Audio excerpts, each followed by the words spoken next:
Hi friends, welcome back to our channel Aruna Komla creations. ఈరోజు మేము చేస్తున్న రెసిపీ మడత కాజా అండి. మడత కాజాను ఈజీగా ఎలా చేసుకోవాలో మేము ఈరోజు మీకు చూపిస్తాము. మడత కాజాకు కావాల్సిన ఇంగ్రీడియంట్స్ అండి: మైదా, చక్కెర, ఆయిల్, సాల్ట్, నెయ్యి, బియ్యం పిండి. ఇప్పుడు స్టవ్ మీద కడాయి పెట్టుకొని అందులోకి మడత కాజాకి కొంచెం ఆయిల్ కొంచెం వేడి చేసుకుంటున్నాము. ఆయిల్ వేడయిందండి. ఇది మనం ఇప్పుడు ఈ పిండిలోకి వేసుకొని కలుపుకుంటున్నాము. మైదా పిండి,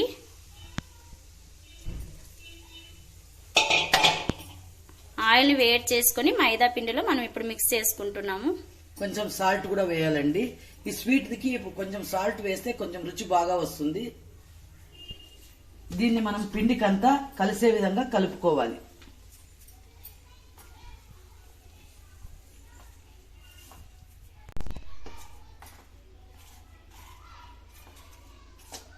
ఒక స్పూన్ తీసుకొని బాగా ఆయిల్, మైదా పిండి కూడా బాగా మిక్స్ చేసుకోవాలండి. కొంచెం వేడి తగ్గిన తర్వాత మనం చేతితో ఇదంతా మొత్తం పిండికి కలిసేలాగా నీట్ గా కలుపుకోవాలి. ఈ ఉండలేటివి లేకుండా నీట్ గా కలుపుకోవాలి. ఈ కలుపుకున్న పిండి మనం ఇలా చేతితో తీసుకుంటే మనకు ముద్దలాగా రావాలండి. అప్పుడే కాజా అనేది మనకు పొరలు పొరలుగా రెస్టారెంట్ స్టైల్లో వస్తుంది.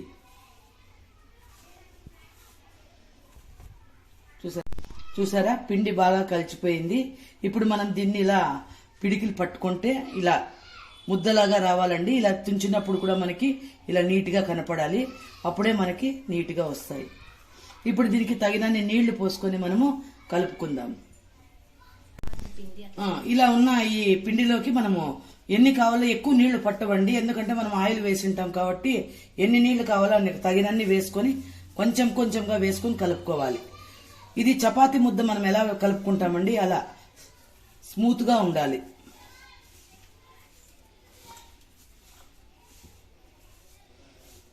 ఇంకొంచెం పడుతుంది. ఒకేసారి వాటర్ వేయకోకుండా కొద్ది కొద్దిగా వేసుకొని కలుపుకోవాలండి. ఒకేసారి వేస్తే మరి ఎక్కువైతే కొంచెం నీటిగా రావు. కలిపేటప్పుడే మనకు తెలుస్తుంది వాటర్ కావాలా లేదా అని. నీట్గా మిక్స్ చేసుకోవాలి. పిండి ముద్దను ఇలా సాఫ్ట్ గా కలుపుకోవాలండి. మనం ఇలా నొక్కి చూసి ఇలా నీట్ గా ఉండాలి. ఇప్పుడు దీన్ని మనము హాఫ్ అన్ అవర్ పక్కన పెట్టుకుందాము మూత మూసి. కాజాకు, మడత కాజాకు కావాల్సిన పాకును ఇప్పుడు మనం పట్టుకుందాము. 2 బౌల్స్ పిండికి 1.5 బౌల్ చక్కెర మనం పాకు తీసుకుంటున్నామండి. 2 కప్పులైనా తీసుకోవచ్చు. కాకపోతే మనం ఇప్పుడు ఈ దీంట్లో ఈ జనరేషన్ లో స్వీట్ ఎక్కువ తిన్నారు కదండి, అందుకే 1.5 కప్పు తీసుకున్నాము. ఈ పాకు కూడా 1.5 కప్పు చక్కెరకి 1 కప్పు నీళ్లు వేస్తున్నామండి. పిండి వచ్చేసి అది మైదా పిండి అండి. 1.25 కప్పు నీళ్లు వేసుకుందాం. ఇప్పుడు కాజాకు కావాల్సిన పాకు రెడీ చేసుకుంటున్నామండి. ఇది ఎక్కువ పాకు రానవసరం లేదండి. నీట్గా అంతా చక్కెర అంతా బాయిల్ అయిపోయి మనం చేత్తో ఇలా పట్టుకుంటే స్టిక్కీగా అయితే చాలు. ఇలా నీట్గా కలుపుకోవాలి. ఇలా రేకుని నీట్గా ఇలా తిక్కోవాలండి. పల్చగా తిక్కోవాలి. తిక్కొనిన తర్వాత దీని మీద నెయ్యిని స్ప్రెడ్ చేస్తున్నాం చేత్తో. అంతా మొత్తం అంతా స్ప్రెడ్ కావాలి. అప్పుడే మనకు కాజాలు పొరలు పొరలుగా నీట్గా వస్తాయి. ఇలా చేసుకున్న తర్వాత దీని మీద మనము బియ్యం పిండిని ఇలా చల్లుకోవాలండి. ఇది రేక్ అనేది అతుక్కోకుండా నీట్గా వస్తుంది. ఇది మాత్రం మర్చిపోకూడదండి. ఈ పిండి వేస్తేనే మనకు కాజా అనేది నీట్గా వస్తుంది. దీని తర్వాత చూడండి, ఇప్పుడు ఈ రేక్ అనేది నీట్గా ఫస్ట్ మడుచుకునేటప్పుడు నీట్గా ఇలా చిన్నగా మడుచుకోవాలండి. 1 నిమిషం మాత్రమే మనకి ఇబ్బంది, మళ్ళా నీట్గా వచ్చేస్తుంది. ఇది చూసారా, ఇలా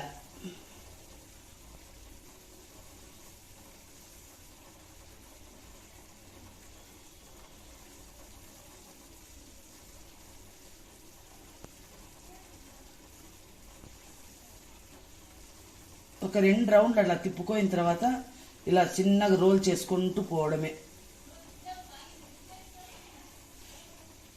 ఇలా ఈ సైడు ఆ సైడు నీట్గా రోల్ చేసుకుంటూ వెళ్ళాలి.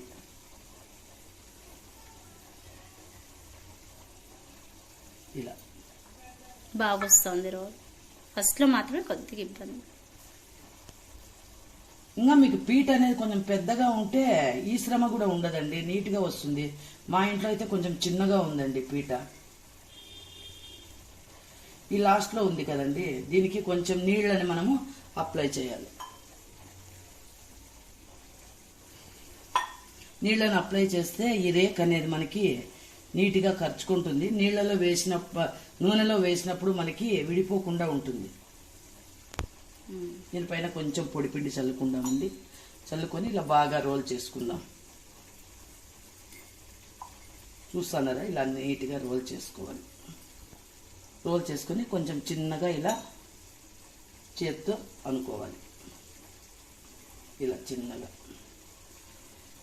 ఇంకా పెద్దగా ఉంటే కాజాలు పెద్దగా వస్తాయండి. పీట చిన్నగా ఉండడం వల్ల మనము చిన్నగా చేసుకున్నాము. ఇప్పుడు దీన్ని మనము 1 అంగుళం సైజులో కట్ చేసుకోవాలండి. ఇలా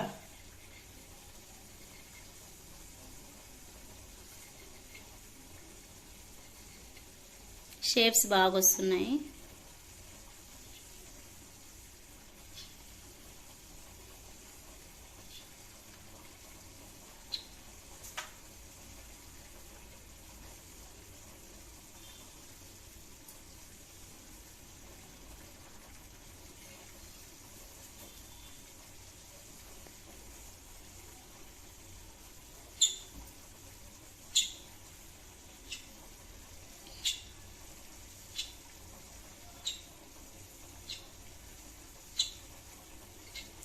మనం మడత పెట్టుకున్న రోల్ అంతా ఇలా కట్ చేసుకోవాలండి, చిన్న చిన్నగా. ఇలా చూశారు కదండి. ఇవన్నీ ఇలా తయారైన తర్వాత దీని మీద మనం ఇలా చిన్నగా చేత్తో ఇలా నొక్కుకోవాలి. ఇలా ఇలా ప్రతి ఒక్క దానిపైన ఇలా మనం పైన నొక్కుకోవాలి. నొక్కుకున్న తర్వాత ఈ చపాతీ కర్ర తీసుకొని నీట్గా దీన్ని ఇలా స్ప్రెడ్ చేసుకోవాలి. అప్పుడే మనకి కాజా స్టైల్లో నీట్గా కనిపిస్తుంది, పొడువుగా. లేకపోతే నీకు రౌండ్ మాదిరి కనిపిస్తుందండి. అది చాలా గట్టిగా తిక్కకూడదు, ఎందుకంటే లోపల పొరలు అనేది ఇదైపోతాయి మనకి. ఇలా ప్రతి ఒక్కటి తిక్కుకోవాలి. ఓపిక అనేది చాలా అవసరం అండి దీనికి, తొందరగా అయిపోయేది కాదు, కానీ టేస్టీగా ఉంటుంది. మనం ఏది చేసుకున్నా అంతే అన్న, నీట్గా చేసుకుంటే నీట్గా బాగా ఉంటాయి. స్వీట్స్ కూడా కొన్ని ఐటమ్స్ చాలా ఈజీగా చేసుకోవచ్చు.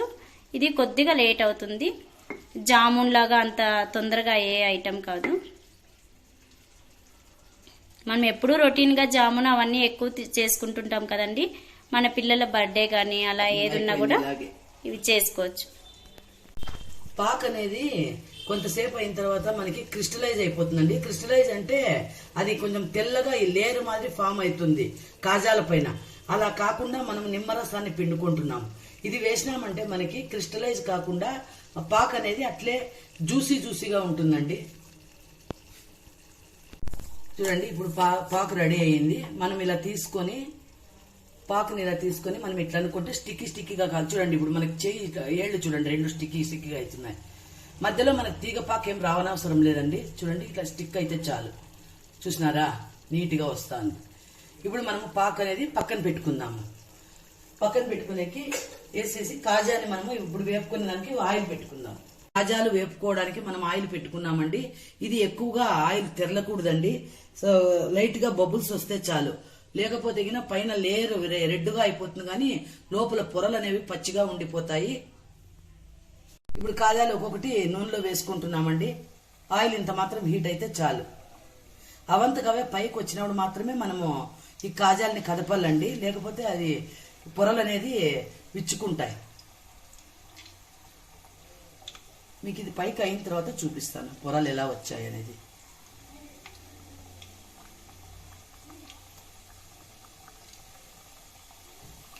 ఇలా చూడండి, ఇప్పుడు మనము ఆయిల్లో వేసిన తర్వాత పైకి వచ్చాయి చూడండి. పైకి వచ్చిన తర్వాత మనము దీంతో ఇలా తిప్పుకోవాలి. చూడండి మీరు చూడండి ఇలా అబ్బా ఎంత బాగా వచ్చాయి చూడండి, పొరలు పొరలుగా బాగా నీట్ గా కనిపిస్తాను చూడండి. చూడండి కనిపిస్తున్నాయా? ఇవి బాగా స్లో టు మీడియం ఫ్లేమ్ లో పెట్టుకొని నీట్ గా వేపుకోవాలి.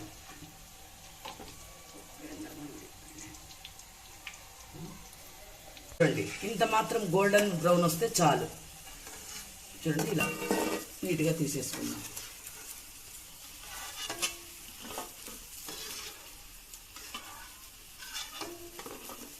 చూడండి చిట్టి చిట్టి కాజాలు ఎంత అందంగా ఉన్నాయో. చూడడానికి కూడా బాగుంది. మనం పెద్దగా రేపు తిక్కుంటే పెద్ద సైజు కాజాలు వస్తాయండి. కానీ చెప్పాను కదా మా దగ్గర చిన్నది మాత్రమే ఉంది చపాతీ పీట, అందువల్లనే మాకు చిన్నగా వచ్చాయి. ఈ వెంటనే మనము చేసుకున్న పాకులోకి వేసుకోవాలండి. నూనెలో తీసిన వెంటనే మనము చేసుకున్న పాకులోకి వేయాలండి. ఇవి పాకు కూడా చాలా హీట్ ఉండకూడదు, గోరువెచ్చగా ఉంటే చాలండి. వేస్తున్నాను.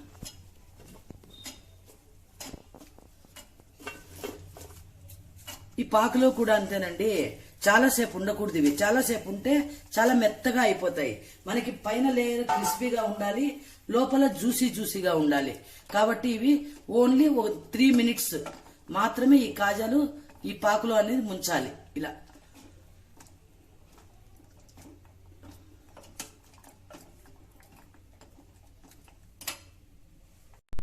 ఇప్పుడు ఈ పాకులోకి వేసిన కాజాలని మనము బయటకు తీసుకుంటున్నామండి. ఒక 3 minutes పెట్టి తీసేసుకుంటే సరిపోతుంది. ఎక్కువసేపు ఉంటే ఇది చాలా మెత్తగా అయిపోతుందండి. క్రిస్పీగా ఉండవండి. పైన లేయర్ క్రిస్పీగా ఉండాలి, లోపల జ్యూసీగా ఉండాలంటే పాకులో ఎక్కువ నానకూడదు. అలానే తొందరగా తీసేసినా కూడా బాగుండవు. మనం అప్పుడే చూసుకొని తీసుకోవాలి. నెక్స్ట్ వాయి వేసేటప్పుడు కూడా అంతేనండి. ఇది మనకి గోరువెచ్చగానే ఉండాలి. పాకు చల్లగా అయిందంటే మనం మళ్ళా కొంచెం గోరువెచ్చగా చేసుకొని మాత్రమే ఈ కాజాలు అనేది దాంట్లో పాకులో వేయాలి. చపాతీ పీట చిన్నదిగా ఉండడం వల్ల అప్పుడు కాజాలు చాలా చిన్నగా వచ్చాయని చెప్పాను కదండి. మళ్ళా ఇప్పుడు ఒక ఐడియా చేశాను. 2 చపాతీలు కలిపి చుడుతున్నామండి. చూడండి ఒకటి ఇలా చేసుకున్న తర్వాత ఇంకొక దాంట్లోకి ఇలా కొంచెం జాయింట్ చేసుకొని దాని మీద కూడా మనం నెయ్యి రాసుకొని ఇలా పౌడర్ చల్లుకొని దీన్ని మళ్ళీ నీట్గా దీన్ని ఇలా తిప్పుకుంటూ పోవాలండి. అప్పుడు మనం కాజా అనేది పెద్ద సైజులో వస్తుంది. చూడండి నిదానంగా చూడండి. పెద్ద సైజులో వస్తుంది, పొరలు కూడా బాగుంటుంది. గ్యాప్ ఇచ్చి రోల్ చేయకూడదండి, కంటిన్యూస్ గా రోల్ అనేది చేసుకోవాలి. ఇలా లాస్ట్ లో చూడండి బాగా నీళ్ళు స్ప్రెడ్ చేయాలి, లేకపోతే ఆయిల్లోకి వేసినప్పుడు విడిపోయే ప్రమాదం ఉంది. చూసారా? ఇప్పుడు దీనిపైన ఇలా బియ్యం పిండి చల్లుకొని మనం నీట్గా ఒక 2 నిమిషాలు ఇలా అనుకుందాం, ఎందుకంటే విడిపోకుండా. ఇలా అనుకోయిన తర్వాత దీనిపైన లైట్గా ఇలా మనము ఒత్తుకోవాలి. లైట్గా, చాలా గట్టిగా ఒత్తకూడదండి, లైట్గా ఒత్తుకోవాలి. ఒత్తుకోయిన తర్వాత ఇప్పుడు మనం చాక్ తీసుకొని ఒక అంగుళం సైజులో మనము వీటిని ఇలా కట్ చేసుకోవాలి. సేమ్ ఫస్ట్ ఎలా కట్ చేసుకున్నామో అలాగే కట్ చేసుకోవాలి. 2 జాయింట్ చేయడం మాత్రమే కొత్తగా చూపిస్తున్నాం అంతే. చపాతీ పీట చిన్నగా ఉండటంతో మేము ఒక ప్లేట్ పైన కూడా తిక్కుకున్నామండి చపాతీ. చాలా బాగా వస్తున్నాయి పొరలు పొరలుగా.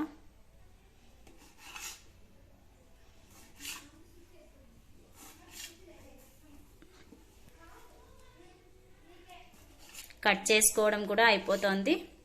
వీటిని కూడా ఇప్పుడు ఆయిల్ లేక వేసుకోవడమే. ఒత్తుకోవాలండి. మనం ఇలా ఒత్తుకొని కర్రతో ముందుకు ఇలా ఇది చేసుకుంటేనే మనకి కాజా ఇది వస్తుందండి, ఆకారము.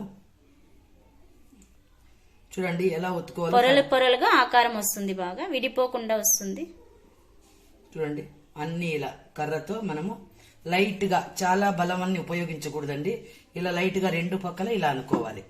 అప్పుడే మనకి కాజా బాగా పొరలు పొరలుగా విచ్చుకుంటుంది. బలవంతంగా తిక్కుకోకుండా లైట్ గా. కాజాలు రెడీ అయిపోయినాయండి. ఇప్పుడు టేస్ట్ చేసి ఎలా ఉన్నాయి మీకు చెప్తాము. చూడండి ఎంత బాగా వచ్చేసాయో, వెంటనే టేస్ట్ చేయాలనిపిస్తోంది. ఇప్పుడే టేస్ట్ చేసి. హలో చూడండి, ఇప్పుడు కాజాని ఇప్పుడు నేను తుంచి చూపిస్తున్నాను.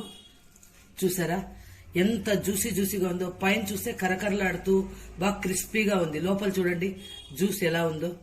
టేస్ట్ కూడా చేసామండి, చాలా బాగా వచ్చాయి. మీరు కూడా చేసుకొని తినండి, మాకు కామెంట్ చేయండి ఎలా ఉందో.